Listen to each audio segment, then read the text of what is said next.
आज का हमारा टॉपिक है सेंट्रीपिटल एक्सेलरेशन।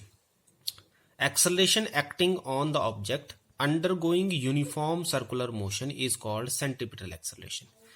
मतलब अगर आपका कोई ऑब्जेक्ट ऐसा है जो यूनिफॉर्मली घूम रहा है, सर्कुलेट कर रहा है, जैसे आपका फैन भी हो सकता है या कोई मशीन भी हो सकती है जो रोटेट करती है, तो जो उसको घुमाने के लिए जो एक्सेलरेशन रिस्पॉन्सिबल है उसको नाम दिया जाता है सेंट्रीपिटल एक्सेलरेशन। तो जनरली हम कहें कि अगर आपने कोई ऑब्जेक्ट घुमाया है तो उसका रीजन होगा सेंट्रीपिटल एक्सेलरेशन। ठीक है, तो एक्सप्रेशन में हम देखते हैं, एक्सप्रेशन में हम एक पार्टिकल ले लेते हैं जिसका मास है m, वो आपकी कांस्टेंट स्पीड v से घूम रहा है। ठीक है, अब ध्यान देने वाली बात है, इसमें आपकी स्पीड कांस्टेंट रहेगी, तभी इसका नाम यूनिफॉर्म सर्कुलर मोशन रखा गया है। लेकिन स्पीड कांस्टेंट है, वेलोसिटी कांस्टेंट नहीं है। वेलोसिटी कांस्टेंट क्यों नहीं है? जैसे मान लो यहाँ पे हम बात करते हैं कि वो 30 की स्पीड से चल रहा है, तो नेचुरली वो यहाँ पे भी 30 की स्पीड पे ही होगा। किसी भी पॉइंट पे आप चेक करोगे स्पीड 30 ही रहेगी, 30 की स्पीड से वो मूव कर रहा है। लेकिन इस पॉइंट पे डायरेक्शन कहाँ है? ए की तरफ को, और इस पॉइंट पे डायरेक्शन कहाँ है? बी की तरफ को।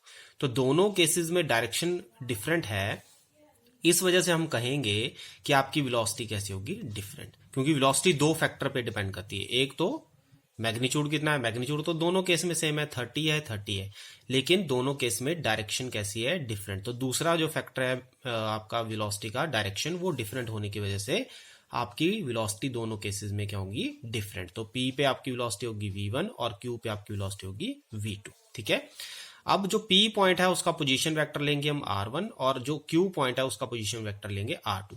हम मान लेते हैं कि P पॉइंट पे जब आप थे तो आपका टाइम था t, और after time t plus delta T, मतलब उसमें 2 या 3 सेकंड ऐड करने के बाद t प्लस डेल्टा टी हो गया। मान लो आप कहां पहुंच गए हो? Q पे पहुंच गए हो। ठीक है, तो ये आपके पोजीशन वेक्टर होंगे एट टाइम t और ये होगा at time t plus delta t. ठीक है, फिर बात वही आ गई, स्पीड आपकी क्या होगी? v रहेगी, मतलब मैग्नीट्यूड वेलोसिटी का क्या होगा? स्पीड। ठीक है, मैग्नीट्यूड होता है सिर्फ जिसमें आपका वैल्यू हो, 30 जो मैंने आपको एग्जांपल दिया। ठीक है, तो वो v ही रहेगी। हाँ, आपकी क्योंकि डायरेक्शन डिफरेंट है तो वेलोसिटी आपकी एक जगह होगी v1 और दूसरी जगह होगी v2। अब आपने इसमें क्या करना है, इसको कैलकुलेट करने के लिए यहां पे हमने v1 के बराबर यहां एक और v1 ले लेना है। ठीक है, बिल्कुल इसके सामने, ये पैरेलल। ठीक है, और जैसे ये v2 है वैसे मैंने यहां पे v2 ले लिया। ठीक है, थोड़ा सा अगर आप कर सकें तो डायग्राम को थोड़ा और ऊपर बनाना ताकि ये लाइन आपकी सेंटर में आए। मेरी लाइन सेंटर पे नहीं आई है, आपकी लाइन सेंटर पे आनी चाहिए, इस चीज का थोड़ा ध्यान रखना। यहां जैसे इस डायग्राम को बनाना। अब ये हो गया v1, ये हो गया v2। क्योंकि आप ऊपर की तरफ को मूव कर रहे हो तो P से Q की तरफ को मूव करोगे, मतलब यहां से यहां को मूव करोगे, A से B की तरफ को। अगर मैं इसको P को A मानता हूं और Q को B मानता हूं, तो आप कहां से कहां जा रहे हो? आप जा रहे हो P से Q की तरफ को।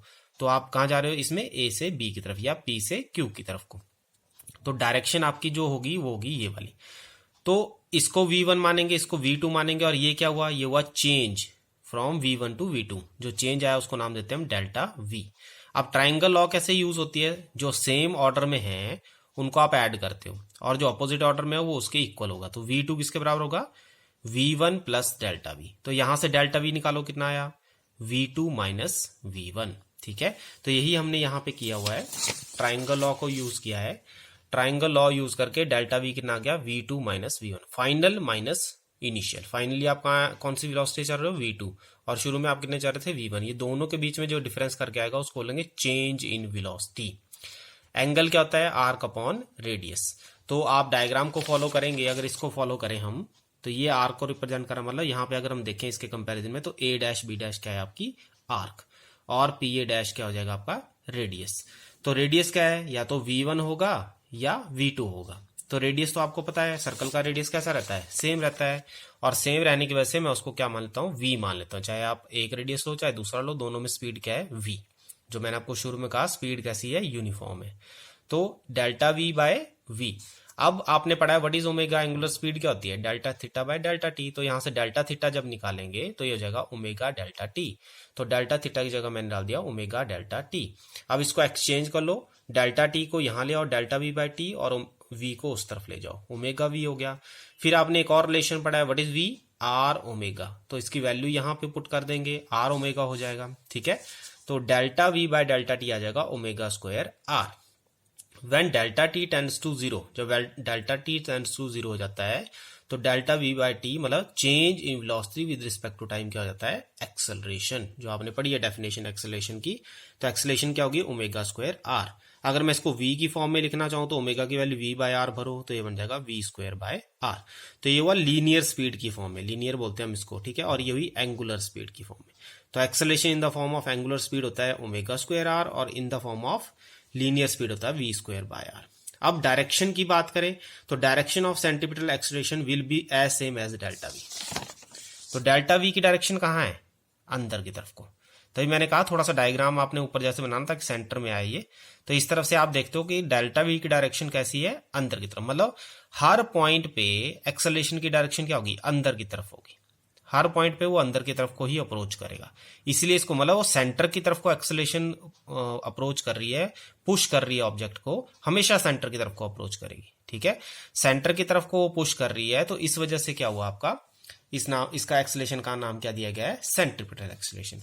तो अब सोचने वाली बात है कि आपका जो एक्सेलरेशन है वो लगातार सेंटर की तरफ है, तो वो नीचे क्यों नहीं गिर जाता।